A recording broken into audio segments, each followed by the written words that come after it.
ദൈവത്തിന് വേണ്ടി ഓടി നടക്കുമ്പോൾ നമുക്ക് സുഖങ്ങൾ മാത്രമല്ല സഹനങ്ങൾ ഉണ്ടാവും. ഈ സഹനങ്ങളിലൊക്കെയും അതിനൊക്കെ തരണം ചെയ്യാനുള്ള കൃപ ദൈവം തരാറുണ്ട്. ജീവൻ നൽകുന്നത് കർത്താവാണെങ്കിൽ അതിനെ പരിപാലിക്കാനും കർത്താവിന് അറിയാം എന്നൊരു ഉറച്ച ബോധ്യം ആ ഒരു കാലഘട്ടത്തിൽ ഞങ്ങളുടെ കൂടെ ഉണ്ടായിരുന്നു. വിശുദ്ധ ബലിയിലെ അന്നത്തെ ഒരു ദിവസത്തെ പൂർണ്ണമായി സമർപ്പിക്കുകയും ഞങ്ങൾ പഠിപ്പിക്കേണ്ട കാര്യങ്ങളും നമ്മൾ പഠിപ്പിക്കുന്ന എല്ലാ മക്കളെയും സമർപ്പിച്ചുകൊണ്ട് പ്രാർത്ഥിച്ചൊരുങ്ങിയിട്ടാണ് ഞങ്ങളുടെ ഒരു അധ്യാപനത്തിലേക്ക് ദിവസം ഞങ്ങൾ കാലെടുത്ത് വെക്കുന്നത്. ക്രിസ്തു നിങ്ങളിൽ രൂപപ്പെടുന്നത് വരെ ഞാൻ ഈറ്റുനോവ് അനുഭവിക്കുന്നു എന്നുള്ളൊരു വചനം ഞങ്ങളുടെ മക്കളിലും ക്രിസ്തു രൂപപ്പെടുന്നതിനും അതുപോലെ ഞങ്ങളുടെ അധ്യാപന മേഖലയിൽ ഞങ്ങൾ കണ്ടുമുട്ടുന്ന വിദ്യാർത്ഥികളിലും ക്രിസ്തുവിനെ രൂപപ്പെടുത്തുവാനായിട്ടും ഞങ്ങളെ ദൈവം ഉപകരണമാക്കി വരികയാണ്.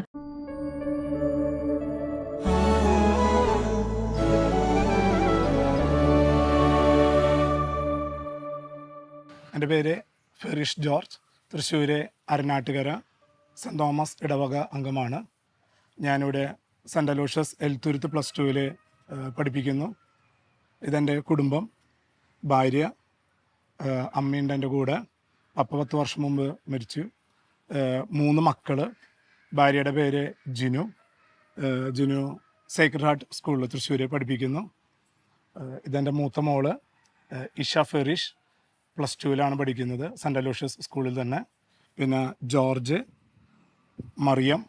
ജോർജ് 8ാം ക്ലാസ്സിലും മറിയം UKGയിലും. അവർ രണ്ടുപേരും ദേവമാധു സ്കൂളിൽ പഠിക്കുന്നു.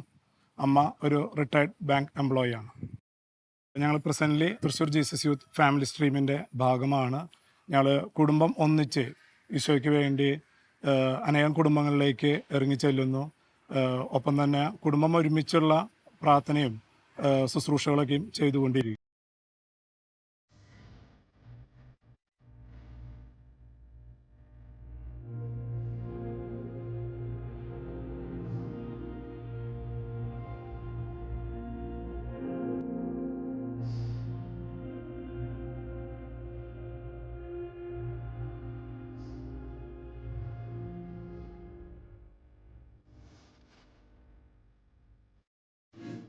ഏതൊരു ക്രിസ്തീയ ജീവിതം പോലെ തന്നെ ഞാനും എൻ്റെ ഒരു കുടുംബത്തിലെ കുദാശകൾ സ്വീകരിച്ചു വിശുദ്ധ ബലിയിൽ പങ്കെടുത്തുകൊണ്ട് എൻ്റെ ക്രിസ്തീയ ജീവിതം മുന്നോട്ട് പോവുകയായിരുന്നു.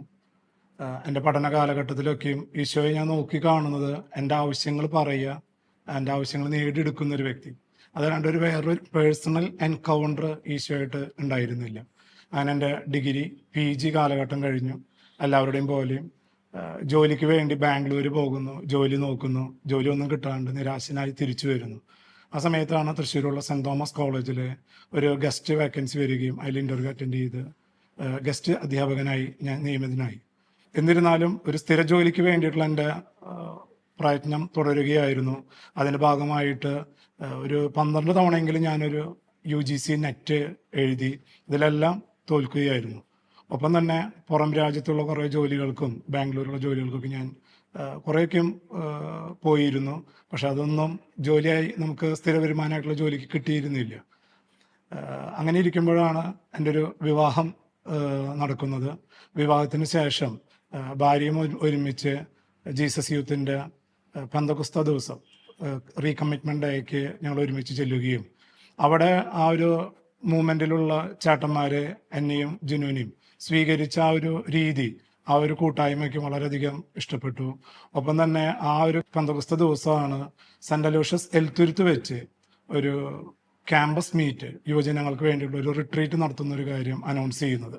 അപ്പോൾ അവിടെയുള്ള ചേട്ടന്മാരും വൈദികരൊക്കെ എന്നോട് ചോദിച്ചു, ഇതിൻ്റെ ഒരു കുട്ടികളെ സെൻറ് തോമസ് കോളേജിൽ നിന്ന് കൊണ്ടുവരാനായിട്ട് സാധിക്കുമോ എന്ന് ചോദിച്ചു. അപ്പോൾ ഞാൻ അതിൻ്റെ ഉത്തരവാദിത്തം കുറച്ച് കുട്ടികൾ കൊണ്ടുവരാം എന്നൊരു തീരുമാനം എടുക്കുകയും സെൻ്റ് അലോഷ്യസ് എൽത്തുരുത്തിലേക്ക് ഞാൻ കുട്ടികളെ കൊണ്ടുപോവുകയും ചെയ്തു. അവിടെ എത്തുന്നത് വരെ എൻ്റെ ഒരു ചിന്ത എന്ന് പറയുന്നത് കുട്ടികളെ പ്രോഗ്രാമിലേക്ക് ക്യാമ്പുകൾക്ക് കൊണ്ടുപോകുന്ന ആ ഒരു രീതിയിലായിരുന്നു ഞാൻ കൺസിഡർ ചെയ്തത്. അവിടെ എത്തിയതിന് ശേഷം ഓരോ കാര്യങ്ങളിൽ ഞാൻ പങ്കെടുക്കുമ്പോൾ അവിടുത്തെ ഇൻ്റർസെഷൻ ആയിക്കോട്ടെ, ഫിനാൻസിൻ്റെ ഇതിലായിക്കോട്ടെ, കിച്ചണിലായിക്കോട്ടെ, അവരൊക്കെ എന്നെ കൊണ്ടുപോവുകയും അതിൻ്റെയൊക്കെ ഒരു ഭാഗമായി നിന്നപ്പോൾ അവിടുത്തെ ഒരു ദൈവിക പരിപാലന ഞാൻ കണ്ടുമുട്ടുകയായിരുന്നു. അതുവരെ വിവാഹം കഴിഞ്ഞു, കൊച്ചുണ്ടായി ആദ്യത്തെ ആ സമയം വരെ ഞാൻ ചിന്തിച്ചിരുന്നത് തീർച്ചയായും എൻ്റെ ബുദ്ധി, എൻ്റെ ഒരു കഴിവ് അതിലാണ് എല്ലാ കാര്യങ്ങളും ഞാൻ മാനുഷികമായിട്ടുള്ള ഒരു തലത്തിലൂടെയാണ് ഇപ്പോഴും ചിന്തിച്ചിരുന്നത്. അവിടെ ഒരു 4 ദിവസത്തെ ഒരു പ്രോഗ്രാമിൽ അവർ തന്ന ഓരോ ഉത്തരവാദിത്തങ്ങളും ചെയ്യുമ്പോൾ അവിടുത്തെ ഒരു പരിപാലന, ദൈവത്തിൻ്റെ പരിപാലന എന്നെ വളരെയധികം സ്വാധീനിച്ചു. ആ ഒരു ക്യാമ്പസിലേക്ക് എത്തിയപ്പോൾ എന്നെന്തോ ഒരു പ്രത്യേക ഒരു ശക്തി ആ ഒരു നയിക്കുന്നത് പോലെ, ആ മൊത്തം പ്രോഗ്രാം ആയിക്കോട്ടെ, എന്നെ ആ ഒരു വലയത്തിലേക്ക്, ആ ഒരു സ്നേഹത്തിലേക്ക് കൂടുതൽ എന്നെ കൂട്ടി ചെല്ലുന്നൊരു അനുഭവം എനിക്കുണ്ടായി. അവിടുത്തെ ആ ഒരു ക്യാമ്പസ് മീറ്റ് എല്ലാം കഴിഞ്ഞതിന് ശേഷം ഞാൻ തിരിച്ചു പോരുകയും ഞാൻ സെൻറ് തോമസ് കോളേജിൽ വീണ്ടും പഠിപ്പിക്കാൻ തുടങ്ങുന്നു. കൃത്യം 1 മാസത്തിന് ശേഷം ഒരു +2 അവിടുത്തെ സെൻറ് അലോഷ്യസ് +2 ഒരു പോസ്റ്റ് വരികയും, അത് ഒരു പ്രത്യേക ഒരു ഇതാണ്. എൻ്റെ ഒരു സബ്ജക്റ്റ് എന്ന് പറയുന്നത് ഇലക്ട്രോണിക്സ് ആണ്. കേരളത്തിൽ തന്നെ കുറച്ച് സ്കൂളുകളിൽ മാത്രമേ ഉള്ളൂ ഇലക്ട്രോണിക്സ് പോസ്റ്റ്. തൃശ്ശൂർ ജില്ലയിൽ തന്നെ ആകെ ഒരു പോസ്റ്റാണ് അന്ന് അവിടെ വന്നത്. ആ ഒരു പോസ്റ്റ് വരികയും അതിലേക്ക് തന്നെ ഇൻ്റർവ്യൂ അറ്റൻഡ് ചെയ്ത് കുറേ ആൾക്കാരുണ്ടായിരുന്നു, ഇലക്ട്രോണിക്സ് പഠിച്ചിട്ടുള്ള വ്യക്തികൾ. എന്നിരുന്നാലും തമ്പുരാൻ, ഞാൻ എൻ്റെ മിഷൻ കുറച്ച് യുവജനങ്ങളെയും കൊണ്ട് എവിടെയാണോ എൻ്റെ മിഷൻ സ്റ്റാർട്ട് ചെയ്തത്, ഈശോയിലെ കുറച്ച് കുട്ടികളെ കാണിച്ചു കൊടുക്കാനായിട്ട് പോയത്, ആ ഒരു മണ്ണിൽ തന്നെ ദൈവം എനിക്കൊരു പോസ്റ്റ് തരികയും അവിടെ എന്നെ സ്ഥിര നിയമനം നടത്തുകയും ചെയ്തു. അനേകം ആൾക്കാർ ആ ഇൻ്റർവ്യൂവിന് വന്നിട്ടുണ്ടായിരുന്നു. അതിലേക്ക് തന്നെ ദൈവം തെരഞ്ഞെടുത്തതിനോർത്ത് ഞാൻ ദൈവത്തിനോട് നന്ദി പറയുന്നു. പിന്നെയുള്ളത് എൻ്റെ ഒരു അതുവരെയുള്ള ചിന്തകൾക്കപ്പുറം എന്തോ ഒരു ദൈവനിയോഗം എന്നെ ആ ഒരു ഇതിൽ യുവജനങ്ങൾക്ക് വേണ്ടി എന്തെങ്കിലും ചെയ്യണം എന്നുള്ളൊരു തോന്നൽ ഉണ്ടാവുകയും, അപ്പോഴാണ് വചനം എൻ്റെ ഒരു മനസ്സിലേക്ക് കടന്നു വരുന്നത്. യോഹന്നാൻ 15:16 നിങ്ങൾ എന്നെ തിരഞ്ഞെടുക്കുകയല്ല, ഞാൻ നിങ്ങളെ തിരഞ്ഞെടുക്കുക എന്നുള്ള വചനം എന്നെ കൂടുതൽ സ്വാധീനിക്കുകയും ആ വചനം എൻ്റെ ജീവിതത്തിൽ മുന്നോട്ട് പോകാനായിട്ടുള്ള ഒത്തിരി പ്രേരകമാവുകയും ചെയ്തു. ഞങ്ങളുടെ അതിനു മുമ്പുള്ള സമയങ്ങളിലൊക്കെയും ജോലിക്ക് വേണ്ടിയിട്ടുള്ള സ്ഥിര വരുമാനം ഞങ്ങൾക്കില്ല.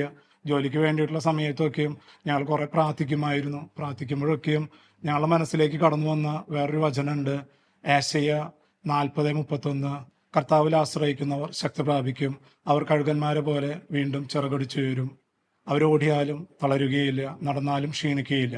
ആ ഒരു വചനത്തെ ഞങ്ങൾ മുറുക്കെ പിടിച്ചുകൊണ്ടാണ് ഞങ്ങളുടെ ജീവിതം ആ ഒരു എല്ലാ പ്രതിസന്ധി ഘട്ടങ്ങളിലും മുന്നോട്ട് കൊണ്ടുപോകാനായിട്ട് ദൈവം ഞങ്ങളെ സഹായിച്ചത്.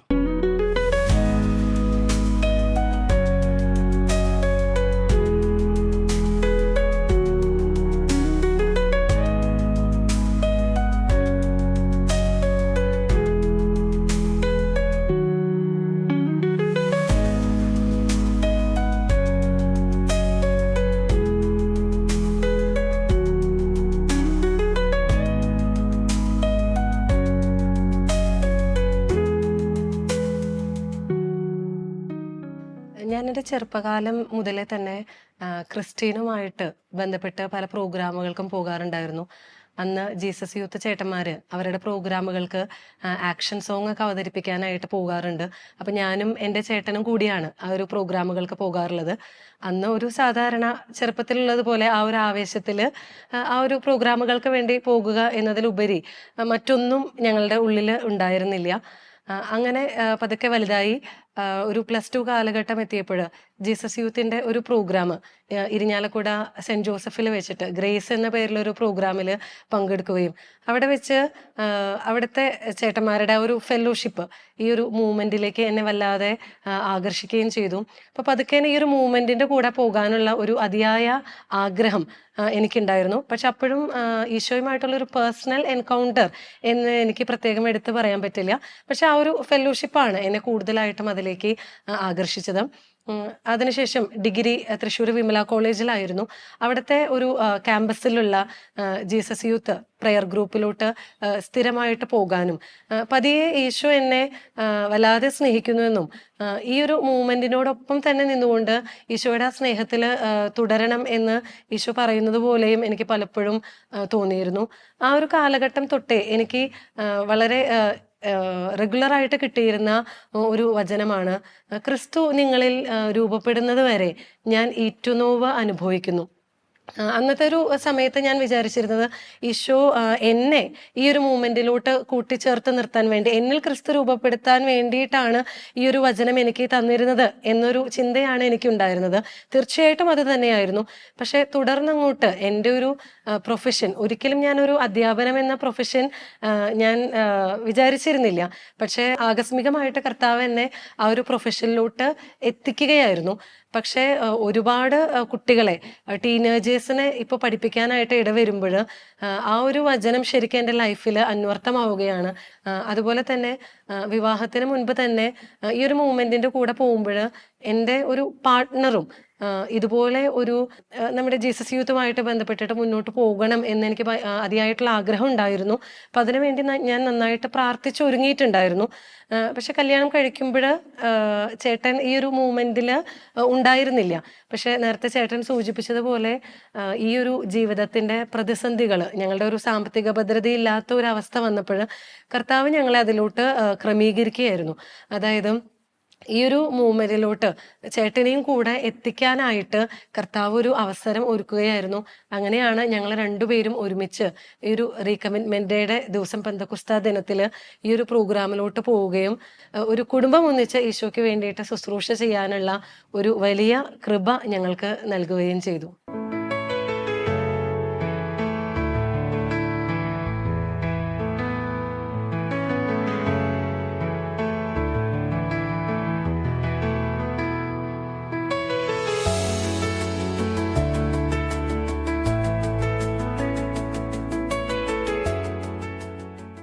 ഞങ്ങളുടെ വിവാഹത്തിന് ശേഷം ഈ ഒരു സാമ്പത്തികമായിട്ടുള്ള ബുദ്ധിമുട്ട് നിലനിൽക്കുന്നത് കൊണ്ട് തന്നെ ഇനി ഞങ്ങളുടെ ജീവിതത്തിലോട്ട് മക്കൾ കടന്നു വന്നാൽ അതെങ്ങനെയായിരിക്കും ഞങ്ങളുടെ ജീവിതത്തിനെ ബാധിക്കുക, എങ്ങനെയായിരിക്കും ബാക്കിയുള്ള കാര്യങ്ങളൊക്കെ മുന്നോട്ട് പോകുക എന്നുള്ളൊരു സംശയം ഞങ്ങൾക്കുണ്ടായിരുന്നു. പക്ഷേ ഞങ്ങൾക്ക് 2008 വിവാഹം കഴിഞ്ഞതിന് ശേഷം 2009 ഞങ്ങളുടെ മൂത്ത മകള് ഇഷ ഞങ്ങളുടെ ജീവിതത്തിലോട്ട് കടന്നു വരുന്നത്.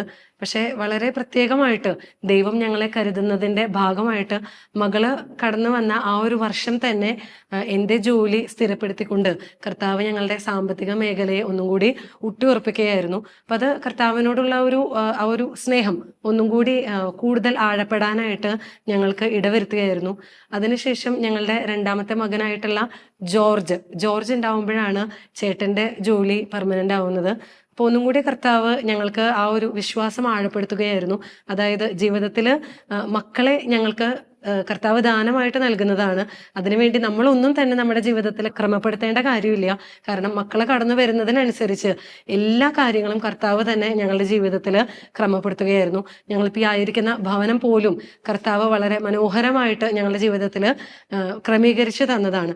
അതിനുശേഷം ഞങ്ങൾക്ക് ഒരു 5 കുട്ടികളെങ്കിലും ഈശോയ്ക്ക് വേണ്ടി സ്വീകരിക്കണമെന്നായിരുന്നു ഞങ്ങൾക്ക് ആഗ്രഹം ഉണ്ടായിരുന്നത്. പക്ഷെ രണ്ടാമത്തെ മോൻ്റെ ഡെലിവറി ഒരുപാട് കോംപ്ലിക്കേഷൻ ഉണ്ടായിരുന്നതായിരുന്നു. അപ്പോൾ ആ ഒരു ഡെലിവറി കഴിഞ്ഞപ്പോൾ തന്നെ അന്നത്തെ ഗൈനക്കോളജിസ്റ്റ് ഞങ്ങളോട് പ്രത്യേകം പറഞ്ഞു, ഇനിയൊരു 3ാമത്തെ കുഞ്ഞിനെ ക്യാരി ചെയ്യാനുള്ള ഒരു കപ്പാസിറ്റി എനിക്കില്ല എന്നുള്ളത് പ്രത്യേകം പറഞ്ഞിട്ടുണ്ടായിരുന്നതായിരുന്നു. പക്ഷെ ഞങ്ങൾക്ക് ഇനിയും ഒരു കുഞ്ഞിനെ വേണമെന്ന് തീവ്രമായിട്ടുള്ള ആഗ്രഹം ഉണ്ടായിരുന്നു. അപ്പം ഞങ്ങൾ അതിന് വേണ്ടിയിട്ട് നന്നായിട്ട് പ്രാർത്ഥിച്ചൊരുങ്ങിയിട്ടുണ്ടായിരുന്നു. ഒരു 8 വർഷങ്ങൾക്ക് ശേഷമാണ് ഞങ്ങളുടെ ഒരു 3ാമത്തെ ഒരു കുഞ്ഞിന് വേണ്ടിയിട്ട് അത്രയും നാൾ പ്രാർത്ഥിച്ചൊരുങ്ങി ഞങ്ങൾ വീണ്ടും ഒരു ഗൈനക്കോളജിസ്റ്റിനെ കാണാനായിട്ട് ഇടവന്നു. പക്ഷെ അപ്പോഴും ആ ഡോക്ടർ ഞങ്ങളോട് പറഞ്ഞത് ഈ ഒരു കൺസീവ് ചെയ്യുന്നതോട് കൂടിയിട്ട് അന്ന് 2ാമത്തെ ഡെലിവറിക്ക് ഉണ്ടായിട്ടുള്ള അതേ കോംപ്ലിക്കേഷൻസ് തന്നെ വീണ്ടും ഉണ്ടാവുമെന്ന് ഞങ്ങളോട് പറയുകയാണ്.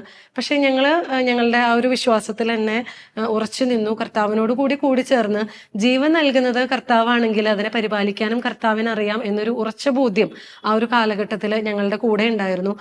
അതിനുശേഷം ഞങ്ങൾ പ്രാർത്ഥിച്ചൊരുങ്ങി ഒരു 3ാമത്തെ കുഞ്ഞിന് വേണ്ടി ഞങ്ങൾ തയ്യാറെടുത്തു. ഞങ്ങളുടെ 3ാമത്തെ മകളായ മറിയത്തിനെ ഗർഭം ധരിച്ചു. മറിയത്തിനെ പ്രഗ്നൻ്റ് ആയിരിക്കുന്ന ആ ഒരു കാലഘട്ടത്തിൽ ഞങ്ങളൊരു തീരുമാനം എടുക്കായിരുന്നു. ആ ഒരു 9 മാസം കൊണ്ട് സമ്പൂർണ്ണമായിട്ട് ബൈബിള് വായിച്ച് ആ ഒരു ഞങ്ങളുടെ 3ാമത്തെ മകൾക്ക് വേണ്ടിയിട്ട് ഒരുങ്ങുക എന്നുള്ളത്. അപ്പോൾ ആ ഒരു പ്രഗ്നൻസിയുടെ ആദ്യ കാലഘട്ടത്തിൽ രണ്ടാമത്തെ മകൻ്റെ ഡെലിവറിക്ക് ഉണ്ടായിരുന്ന അതേ കോംപ്ലിക്കേഷൻസ് ഒക്കെ തുടക്കത്തിൽ ഉണ്ടായിരുന്നു.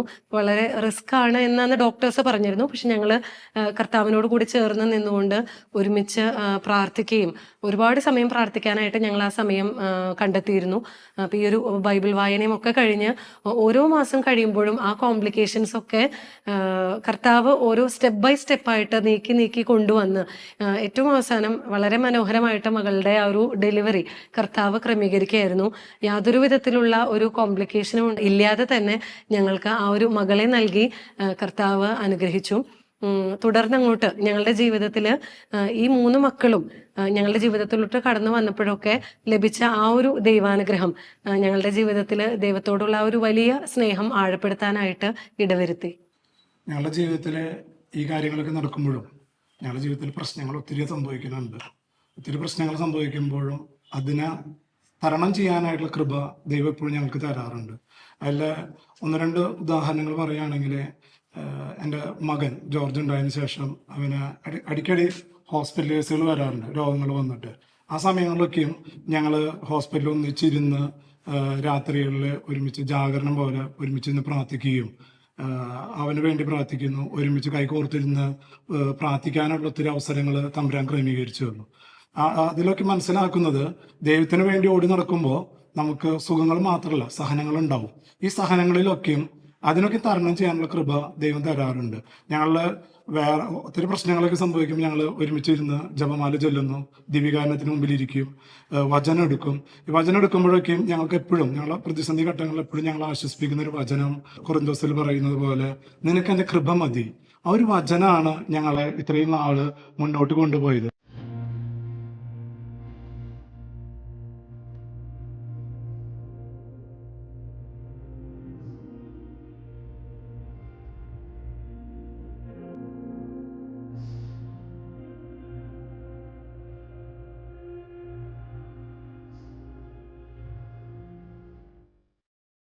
ഞങ്ങളുടെ ഒരു മിഷൻ മേഖല എന്ന് പറയുന്നത് ഞങ്ങളെ കണ്ടുമുട്ടുന്ന വിദ്യാർത്ഥികൾ തന്നെയാണ് എന്നൊരു തിരിച്ചറിവ് ഞങ്ങൾക്കുണ്ടായിരുന്നു. ഞാൻ കൈകാര്യം ചെയ്യുന്ന സബ്ജക്റ്റ് താരതമ്യേന ബുദ്ധിമുട്ടുള്ള ഫിസിക്സും കെമിസ്ട്രിയാണ്. പക്ഷെ ആ ഒരു സബ്ജക്റ്റിൻ്റെ ബുദ്ധിമുട്ടുകളെക്കാളും ഞാൻ ഈ ഒരു പ്രൊഫഷനിൽ നേരിട്ട ഏറ്റവും വലിയ വെല്ലുവിളി എന്ന് പറയുന്നത് ഞങ്ങളുടെ മുമ്പിലോട്ട് കടന്നു വരുന്ന കുട്ടികൾ നേരിടുന്ന അവരുടെ ജീവിതത്തിലെ വലിയ പ്രതിസന്ധികളായിരുന്നു. പലപ്പോഴും അത് ഞങ്ങളോട് ഷെയർ ചെയ്യുമ്പോൾ അതിനെ എങ്ങനെയാണ് ഓവർകം ചെയ്യേണ്ടത്, അല്ലെങ്കിൽ എന്താണ് അവർക്ക് അതിനൊരു സൊല്യൂഷൻ കൊടുക്കേണ്ടത് എന്നൊരു മറുപടിയൊന്നും എൻ്റെ കയ്യിലുണ്ടായിരുന്നില്ല. അപ്പോൾ ആ ഒരു സമയത്തൊക്കെ ഈശോയുടെ കൂടെ ആയിരുന്നിട്ട് ഓരോ കുട്ടികളെയും ഈശോയുടെ മുമ്പിലോട്ട് വ്യക്തിപരമായിട്ട് സമർപ്പിച്ച് പ്രാർത്ഥിച്ച് ഓരോ ദിവസവും കുർബാനയിൽ ക്ലാസ്സിലെ ഒരു കുട്ടിയെങ്കിലും സമർപ്പിച്ച് പ്രാർത്ഥിച്ചുകൊണ്ടാണ് അവരുടെ മുമ്പിൽ ക്ലാസ്സിലോട്ട് എപ്പോഴും പോകാനായിട്ട് ശ്രമിക്കാറുള്ളത്. അങ്ങനെ ശ്രമിക്കുമ്പോൾ നമ്മൾ ഓരോ പ്രതിസന്ധിയായിട്ട് കുട്ടികൾ കടന്നു വരുമ്പോൾ അതിനെ ഓവർകം ചെയ്യാനായിട്ട് എന്തൊക്കെ കാര്യങ്ങൾ ചെയ്യാൻ പറ്റും, അത് ഞാൻ അറിയാതെ തന്നെ പല രൂപത്തിലും എനിക്ക് അവരോട് പറയാനായിട്ട് സാധിക്കുന്നതായിട്ട് കണ്ടു. എന്നൊക്കെ ഈശോയിൽ ആശ്രയിച്ച് അവരുടെ മുൻപിൽ പോകുന്നുണ്ടോ, അപ്പോഴൊക്കെ അവരെന്തൊക്കെ പ്രതിസന്ധിയായിട്ടാണോ എൻ്റെ മുമ്പിലോട്ട് കടന്നു വരുന്നത്, അതിനെയൊക്കെ തരണം ചെയ്യാനുള്ള വഴികൾ അവർക്ക് വേണ്ടി പറഞ്ഞു കൊടുക്കാനായിട്ട് ഈശോ സഹായിച്ചു. അതിൽ ഏറ്റവും കൂടുതൽ എന്നെ ഹെൽപ്പ് ചെയ്തിട്ടുള്ളത് വചനം തന്നെയായിരുന്നു. വചനത്തിൽ ആഴപ്പെട്ട് കുട്ടികളെ ഓരോ സ്ട്രഗിൾ വരുമ്പോൾ ആ സ്ട്രഗിളുമായിട്ട് ബന്ധപ്പെട്ടിട്ടുള്ള രോഗാവസ്ഥയാണെങ്കിൽ രോഗാവസ്ഥയുമായിട്ട് ബന്ധപ്പെട്ടിട്ടുള്ള വചനങ്ങൾ അവർക്ക് നൽകുന്നു. പഠനവുമായിട്ട് ബന്ധപ്പെട്ടിട്ടുള്ളതാണെങ്കിൽ, അതായത് ഒരുപാട് വീക്കായിട്ടുള്ള കുട്ടികൾ, പഠിക്കാനായിട്ട് ബുദ്ധിമുട്ടുള്ള കുട്ടികൾ മുൻപിലോട്ട് വരാറുണ്ട്. ഒരിക്കലും പരീക്ഷയിൽ ജയിക്കില്ല എന്ന് തോന്നുന്ന കുട്ടികൾ പോലും വരാറുണ്ട്. അപ്പോൾ അവരെ കൊണ്ടൊക്കെ ഒരുപാട് തവണ വചനം എഴുതിപ്പിക്കുക, വചനം ഏറ്റുപറഞ്ഞ് പ്രാർത്ഥിക്കുക. നീ അനുഗ്രഹീതനാണ്, നീ ചെയ്യുന്ന എല്ലാ കാര്യങ്ങളും വിജയിക്കും. 1 സാമുവേൽ 26-25. ദൈവത്തിന് ഒന്നും അസാധ്യമല്ല. ലൂക്ക 1:37. നിന്റെ ദൈവമായ കർത്താവ് വിജയം നൽകുന്ന യോദ്ധാവ് നിന്റെ മധ്യയുണ്ട്. 1 സെഫാനിയ 3:17. ഈ വചനങ്ങളൊക്കെ കുട്ടികളെ കൊണ്ട് നിരന്തരമായിട്ട് ആവർത്തിച്ച് വരുമ്പോൾ വളരെ അത്ഭുതകരമായ വിധത്തിൽ അത് കുട്ടികൾക്ക് തന്നെ ഫീൽ ചെയ്യാനായിട്ട് തുടങ്ങി. അവർ വളരെ അത്ഭുതകരമായിട്ട് പരീക്ഷയിൽ വിജയിക്കുക എന്നതിനേക്കാൾ ഉപരി ധാരാളം മാർക്ക് അവർക്ക് സ്കോർ ചെയ്യാനും അത് എ ഗ്രേഡും A+ ഒക്കെ ആയിട്ട് മാറാനായിട്ട് ഇടവന്നിട്ടുള്ള ഒരുപാട് സാഹചര്യങ്ങൾ ഞങ്ങളുടെ അനുഭവത്തിൽ ഉണ്ടായിട്ടുണ്ട്. അങ്ങനെ വ്യക്തിപരമായിട്ടുള്ള പ്രതിസന്ധികളുമായിട്ട് കടന്നു വരുന്ന കുട്ടികളുടെ പാരൻസുമായിട്ട് സംസാരിക്കാനും അവരുടെ വീടുകളിൽ പോയിട്ട് പ്രാർത്ഥിക്കാനും അതുപോലെ തന്നെ ഫോണിലൂടെ സംസാരിച്ച് അവരോട് വചനം പറഞ്ഞു കൊടുക്കാനും അവർക്ക് വേണ്ടി പ്രാർത്ഥിക്കാനും അതുപോലെ ഇങ്ങനെ ബുദ്ധിമുട്ടുന്ന കുട്ടികളെ അവിടെ ചെന്ന് അവരോട് പറഞ്ഞ് അവരെ തുടർന്ന് വരുന്ന ധ്യാനങ്ങളിൽ കുട്ടികൾ തന്നെയോ അല്ലെങ്കിൽ കുടുംബം ഒന്നിച്ചൊക്കെ അവരെ ഓരോ ധ്യാനങ്ങൾക്ക് പങ്കെടുപ്പിക്കാനായിട്ട് വീട്ടിൽ ചെന്ന് പറഞ്ഞ് അവരെ അതിലോട്ട് എത്തിക്കാനൊക്കെ ആയിട്ട് ഈ ഒരു കാലഘട്ടങ്ങളിൽ ശ്രമിച്ചിട്ടുണ്ട്. ഓരോ കുട്ടിയുമായിട്ട് ഇടപെടുമ്പോഴും അവരുടെ ജീവിത പ്രശ്നങ്ങൾ പരിഹരിക്കപ്പെടുമ്പോഴും എൻ്റെ ജീവിതത്തിലും കൂടി ദൈവം ഒരു ആഴമായിട്ടുള്ള ബോധ്യം കർത്താവ് പകർന്നു നൽകുകയായിരുന്നു. അതായത് ഈശോയുടെ കൂടി ചേർന്ന് നിന്നാൽ ചെറുതും വലുതുമായിട്ടുള്ള എല്ലാ സഹനങ്ങളെയും നമുക്ക് കൃപകളാക്കി മാറ്റാനായിട്ട് സാധിക്കും എന്നുള്ളൊരു വലിയ ബോധ്യം ഈ ഒരു അധ്യാപന കാലഘട്ടത്തിൽ കർത്താവ് ഞങ്ങൾക്ക് ആഴത്തിൽ ഞങ്ങൾക്ക് പകർന്നു നൽകുകയുണ്ടായി.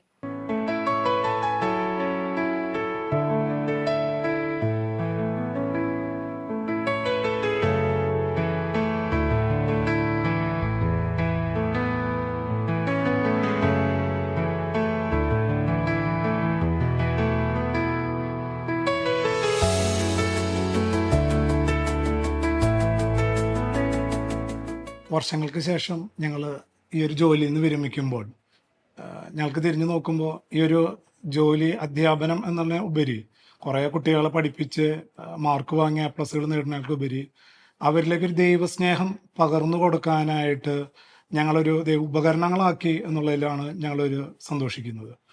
അതിനുവേണ്ടി ഞങ്ങൾ ചെയ്യുന്നത് ദിവസം രാവിലെ വിശുദ്ധ ബലിയിൽ പോകുന്നു. വിശുദ്ധ ബലിയിൽ അന്നത്തെ ഒരു ദിവസത്തെ പൂർണ്ണമായി സമർപ്പിക്കുകയും ഞങ്ങൾ പഠിപ്പിക്കേണ്ട കാര്യങ്ങളും നമ്മൾ പഠിപ്പിക്കുന്ന എല്ലാ മക്കളെയും സമർപ്പിച്ചുകൊണ്ട് പ്രാർത്ഥിച്ചൊരുങ്ങിയിട്ടാണ് ഞങ്ങളുടെ ഒരു അധ്യാപനത്തിലേക്ക് ദിവസം ഞങ്ങൾ കാലെടുത്ത് വെക്കുന്നത്.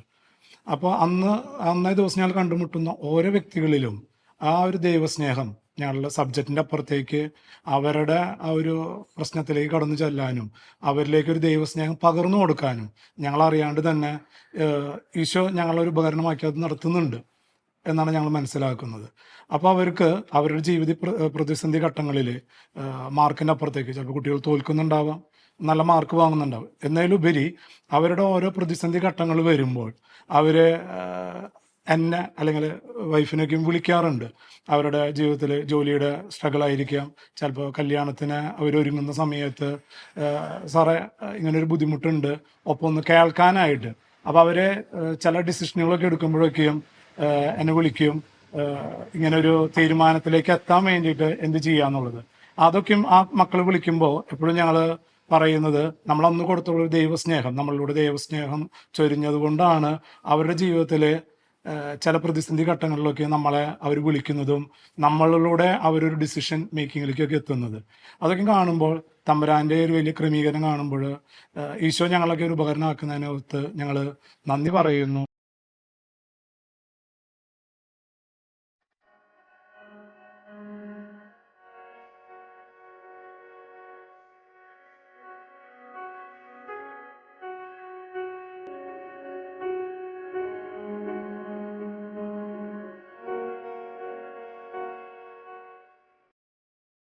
ശുശ്രൂഷ മേഖലയിലേക്ക് കടന്നു വന്നപ്പോൾ ഞങ്ങൾക്ക് കിട്ടിയൊരു ബോധ്യമാണ് ദശാംശം എന്ന ആ ഒരു മേഖല.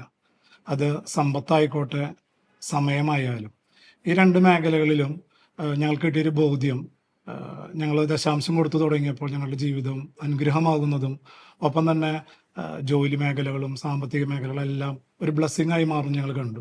ഞങ്ങൾ കിട്ടിയിട്ടുള്ള ആ ഒരു ബോധ്യം മറ്റുള്ളവർക്ക് പകർന്നു കൊടുക്കാൻ, ഇങ്ങനെ സ്ട്രഗിൾ അനുഭവിക്കുന്ന മക്കളിലേക്ക് പകർന്നു കൊടുത്തപ്പോൾ അവരുടെ ജീവിതത്തിലും അവരുടെ ജോലി മേഖല ആയാലും കുടുംബത്തിൻ്റെ മേഖല, സാമ്പത്തിക മേഖല, ഭവനമില്ലാത്തവർക്ക് ഭവനം, ഇതൊക്കെയും ബ്ലസ്ഡ് ആവുന്ന അല്ലെങ്കിൽ അവർക്ക് ആ ഒരു മേഖലകളൊക്കെയും ക്രമീകരിക്കപ്പെടുന്ന ഒരു വലിയൊരു അനുഭവം ഞങ്ങൾ ഈ ഒരു കാലഘട്ടത്തിൽ കാണുകയുണ്ടായി.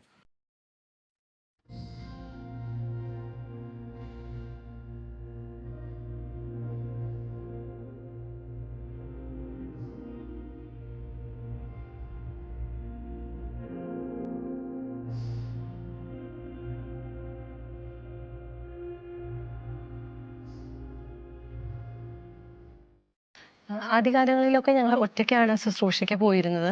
പക്ഷേ ഞങ്ങളുടെ വിവാഹത്തിന് ശേഷം ഈ ഒരു മൂവ്മെൻറ്റിൽ ഞങ്ങൾ ഒരുമിച്ച് കുടുംബമായിട്ട് പോയി തുടങ്ങിയപ്പോൾ ആദ്യകാലങ്ങളിൽ ലഭിച്ചിരുന്നതിനേക്കാളും വലിയൊരു ആനന്ദം ഒരു ജോയ്ഫുൾ സ്പിരിച്വാലിറ്റി ഞങ്ങളുടെ ഒരു കുടുംബത്തിലോട്ട് കടന്നു വരാനായിട്ട് ഇടവന്നു. ഞങ്ങളുടെ മക്കളെ ദൈവവിശ്വാസത്തിൽ കൊണ്ടുവരാനായിട്ട് ഞങ്ങൾക്ക് മറ്റൊന്നും കാണിച്ചു കൊടുക്കേണ്ടി വന്നില്ല.